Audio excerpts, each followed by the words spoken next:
ओम सभी को नमस्ते।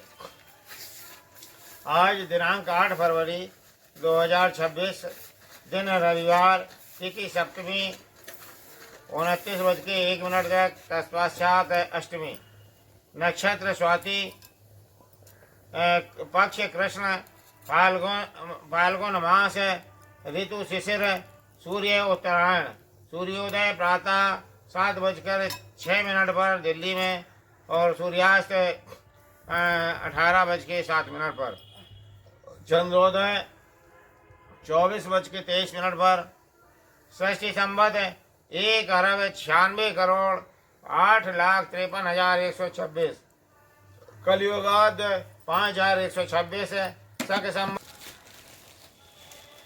एक विचार रखते हैं आपके सामने अपने परिवार के विषय में। अपने पुत्र और पुत्रियों को ब्रह्मचर्य सदा व विद्या के द्वारा विद्वान, विदुषी, सुंदर, शील युक्त बनाने का पुनीत कर्तव्य प्रत्येक सदगृहस्थ निभाए।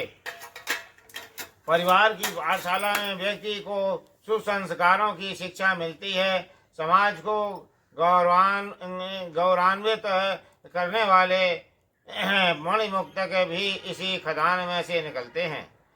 व्यक्ति और समाज दो पहिए हैं जिनके सुसंचालन की धुरी परिवार संस्था को ही माना जाता है।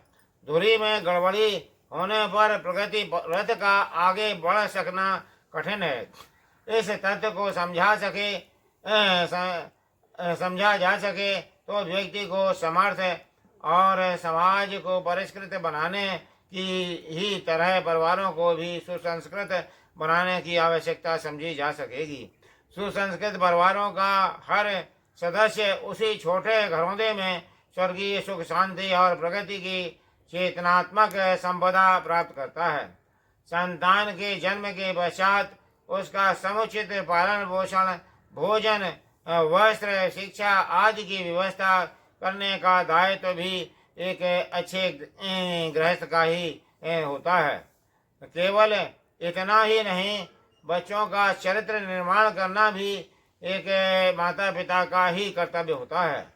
इसे ठीक से न निभाया गया तो बच्चे अनेक दुर्गुणों से घिर जाते हैं और उनके लिए, परिवार के लिए तथा समाज के लिए एक अभिशाप सिद्ध होते हैं।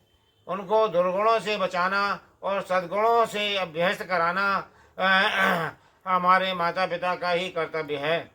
बच्चा जन्मजात कुछ भले बुरे संस्कार लेकर अवश्य आता है, पर उनका विकसित अथवा नष्ट होना और बहुत कुछ परिस्थितियों में निर्भर करता है।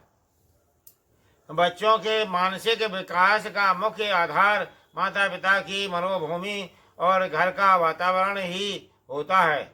यह भी एक रहस्यात्मक तथ्य है कि बालक गर्भ से आने के दिन से ही सीखना आरंभ करता है और 5 वर्ष की आयु तक अपनी मनोभूमि के निर्माण का लगभग 3/4 कार्य पूर्ण कर लेता है। इस अवधि में बच्चा बहुत संवेदनशील होता है। ज्ञान, विज्ञान, लोक व्यवहार आदि की शिक्षा तो बाद में मिलती है, पर स्वभाव, अहंकार, चरित्र, आस्थाएं आदि जिस आयु में सीखी जाती हैं वह गर्भ में प्रवेश करने वाले दिन से लेकर 5 वर्ष तक ही है। इसलिए हमारे शास्त्रों ने गर्भाधान संस्कार को संस्कार में पहला संस्कार माना है और गर्भ स्थापना की पूरी तैयारी का भी विधान किया है। पति पत्नी दोनों को पहले से ही अपने दोष दुर्गुणों का परिष्कार करके आचरण, व्यवहार एवं संभाषण की समस्त विधियां सुधार करनी चाहिए। पिता का बीज और माता की जमीन दोनों का ही समान महत्व है। संतान रूपी उपवन के निर्माण में होनहार बच्चों की उत्पत्ति का मूल आधार यहीं से प्रारंभ होता है। अभिमन्यु का उदाहरण सब जानते हैं। बच्चे आप ही करेंगे। धन्यवाद।